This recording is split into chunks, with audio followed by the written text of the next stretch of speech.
Salut tout le monde, j'espère que vous allez bien. Alors juste avant de vous mettre la vidéo que je vais traduire de Ice Age Farmer, donc sur la guerre cognitive, je vais vous traduire une petite vidéo en fait de Yuval Harari que vous allez voir Christian parle dans la vidéo en fait, histoire que vous ayez du contexte et que vous sachiez de quoi il parle. Donc voici la vidéo.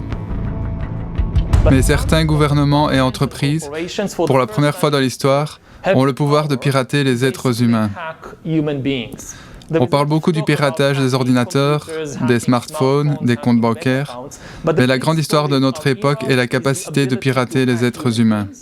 Et par cela, je veux dire que si vous avez suffisamment de données et de puissance de calcul, vous pouvez comprendre les gens mieux qu'ils ne se comprennent eux-mêmes. Et vous pouvez les manipuler d'une manière qu'il était impossible auparavant. Et dans une telle situation, l'ancien système démocratique cesse de fonctionner. Nous devons réinventer la démocratie pour cette nouvelle ère dans laquelle les humains sont maintenant des animaux piratables. Vous savez, toute cette idée que les humains ont une âme ou cet esprit, qu'ils ont le libre arbitre et que personne ne sait ce qui se passe en moi, donc quoi que je choisisse, que ce soit aux élections ou au supermarché, c'est mon libre arbitre. Ceci est terminé. Nous devons accepter le fait que peu importe, à nouveau, c'est là que la philosophie a besoin de l'informatique et de la biologie. Donc voilà pour la vidéo. Harari est en fait quelqu'un qui fait les ouvertures du forum de Davos et qui explique aux élites en fait quel sera le monde de demain. Vraiment très passionnant. Et donc voici la vidéo de Christian. Mes amis, bienvenue. Dans un rapport précédent, j'ai partagé un clip de professeur Yuval Harari qui déclarait que l'État peut maintenant contrôler si efficacement les informations qui parviennent aux gens, et donc les pensées, les croyances et les actions des gens, qu'il n'y a effectivement plus de libre arbitre, que les gens n'ont même plus d'âme aux yeux des technocrates. Aujourd'hui, je veux poursuivre sur cette lancée et partager un document de l'OTAN et quelques citations d'une table ronde sur ce qu'ils appellent la guerre cognitive. Cette table ronde a eu lieu il y a tout juste 2 semaines et nous apprenons que les idées exprimées par le professeur Harari ne sont pas seulement les mots d'un universitaire dans une tour d'ivoire quelque part. Il s'agit en fait de techniques de guerre qui ont déjà été développées, opérationnalisées et déployées par l'OTAN. Examinons donc cela. Je pense que c'est important et dans la prochaine vidéo, je vais vous montrer quelques exemples de la manière dont la guerre cognitive est déployée pour empêcher la plupart des gens d'aborder des sujets comme le réchauffement climatique ou les traitements médicaux, pour en rester là. Il s'agit d'éviter complètement ces sujets, de les associer de manière primaire à l'extrémisme, au racisme et à l'homophobie. Toutes ces absurdités, ce grand chaudron de choses auxquelles ils ne veulent pas que les gens pensent, et ils les diffusent et font ces associations pour empêcher les gens de penser à ces sujets. C'est une guerre cognitive qui contrôle la façon dont les gens pensent. Jetons un coup d'œil à ce document. Je suis Christian et cette émission est Ice Age Farmer. Et l'OTAN définit la guerre cognitive comme une nouvelle forme de guerre, une bataille pour le cerveau des civils. C'est important, et ce n'est pas seulement une guerre contre d'autres armées, c'est maintenant sur des populations civiles entières. Voici une citation de GreatGameIndia.com qui a un excellent article dont je vous donnerai le lien ci-dessous, sur le panel qu'ils ont organisé il y a 2 semaines. L'OTAN est en train de mettre au point un tout nouveau type de combat, appelé guerre cognitive, décrit comme l'armement des sciences du cerveau. La nouvelle méthode implique, encore une fois, de pirater l'individu en exploitant les vulnérabilités du cerveau humain afin de mettre en œuvre une ingénierie sociale plus sophistiquée. Encore une fois, ingénierie sociale, guerre de l'information, opérations psychologiques, ce sont des techniques d'antan. Cela fait des décennies qu'Edward Bernays a sorti des bâtons de la liberté et a changé la façon dont les gens pensent à ces choses. Non, il y a maintenant une toute nouvelle génération de techniques qui incorporent la nanotechnologie, la biotechnologie et tout ce piratage humain.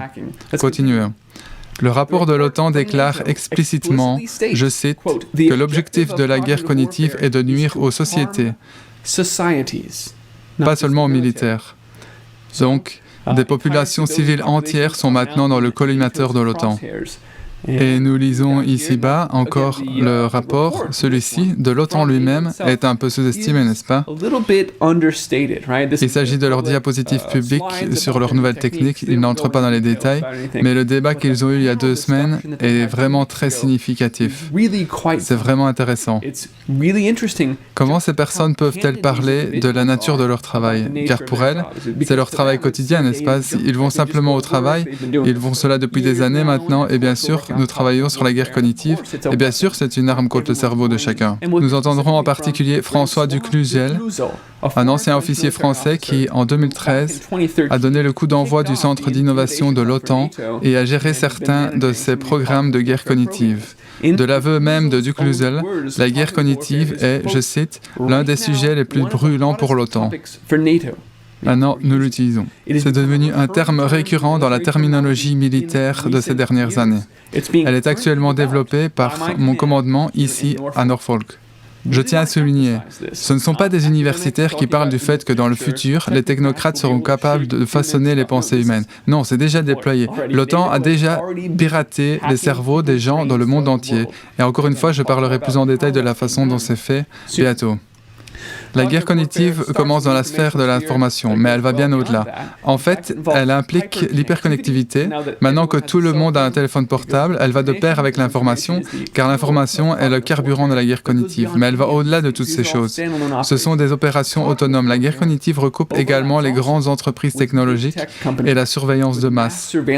Il s'agit d'exploiter le big data. Et figurez-vous que c'est la raison pour laquelle on a poussé le big data pendant toutes ces années, parce que c'était une stratégie militaire depuis le début. L'Internet a toujours été directement issu du DARPA.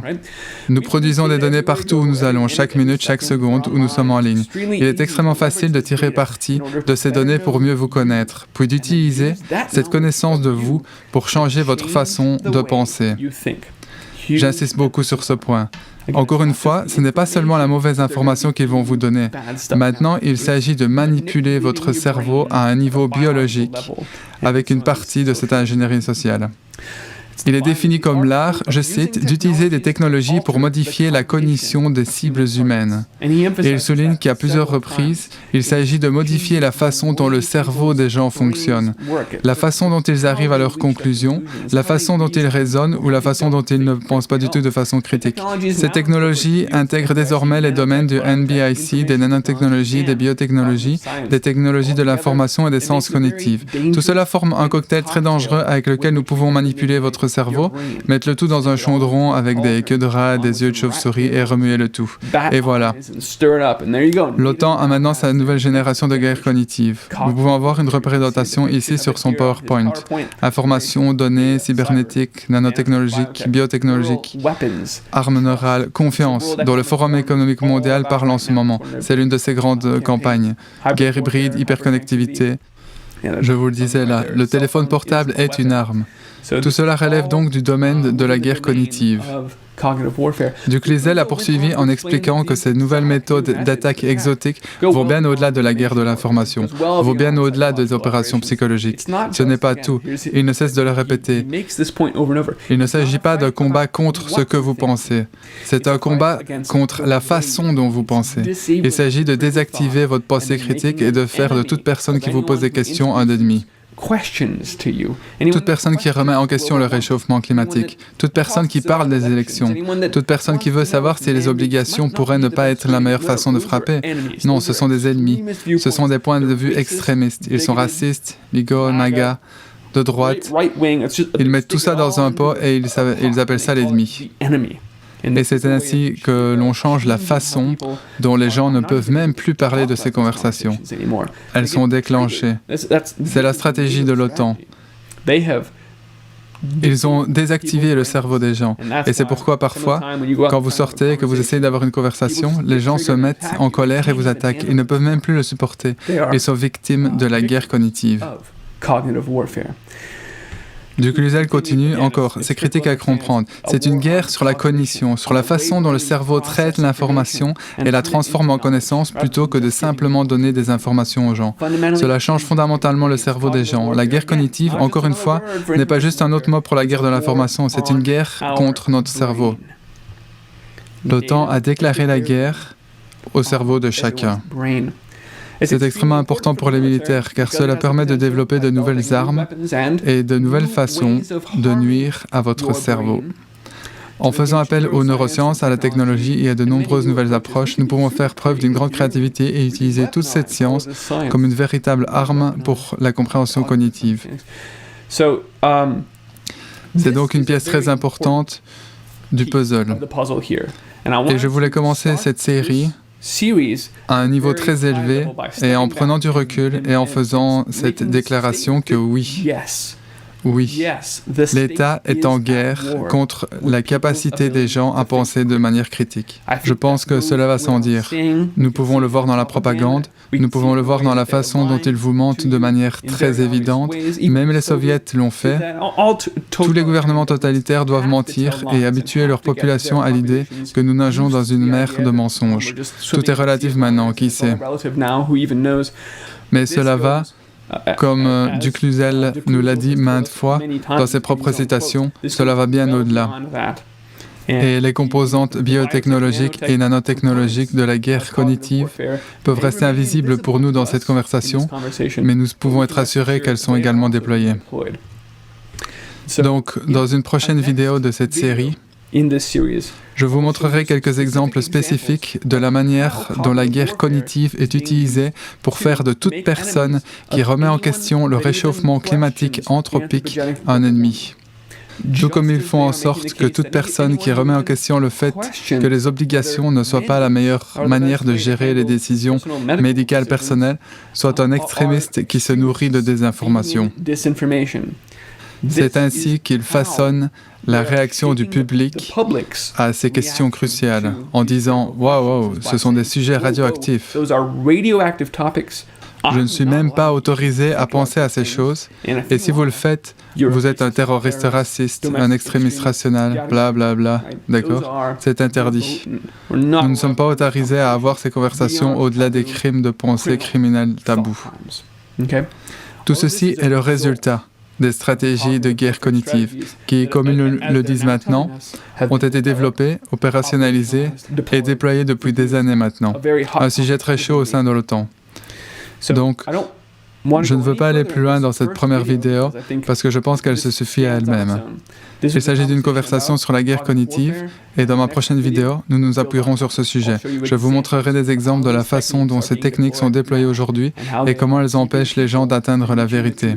Alors même que nous vivons certainement le plus grand éveil à la folie totalitaire qui se déroule tout autour de nous dans l'histoire. Voyons donc ce qu'il en est. Vous pouvez trouver ce reportage et tous mes reportages sur iceagefarmer.com. Vous ne trouverez pas cette vidéo sur YouTube.